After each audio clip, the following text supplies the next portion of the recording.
Дәвәт дин жеткирүү 17. Абу Саид радиаллаху анху риваят кылат. Расулуллах саллаллаху алейхи вассалам, силердин эч кимиңер өзүн төмөн эсептебесин, деди. Сахабалар, о Расулуллах, өзүн төмөн эсептөөнү кандай түшүнсөк болот, дешти.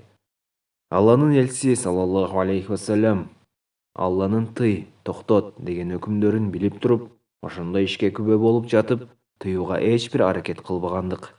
Кыямат күнү Алла андан баланча түгүнчө иштерди тыюуга эмнесени кармап калды, дейт. Ал адамдардан коркуу сезими деп жооп берет.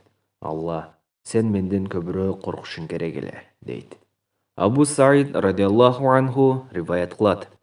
Расулуллах саллаллаху алейхи вассалам, силердин эч кимиңер өзүн төмөн эсептебесин, деди.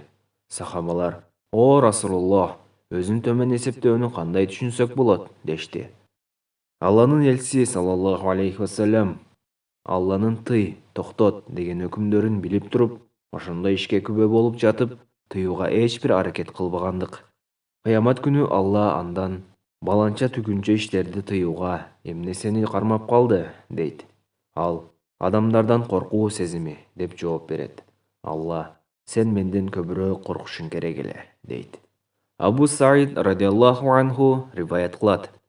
Расулуллах саллаллаху алейхи вассалам, силердин эч кимиңер өзүн төмөн эсептебесин, деди. Сахабалар, о Расулуллах, өзүн төмөн эсептөөнү кандай түшүнсөк болот, дешти. Алланын элчиси саллаллаху алейхи вассалам, Алланын тый, токтот деген өкүмдөрүн билип туруп, ошондой ишке күбө болуп жатып, тыюуга эч бир аракет кылбагандык.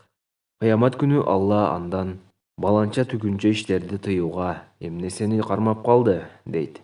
Ал адамдардан коркуу сезими деп жооп берет. Алла, сен менден көбүрөөк коркушуң керек эле, дейт. Ибн Мажа.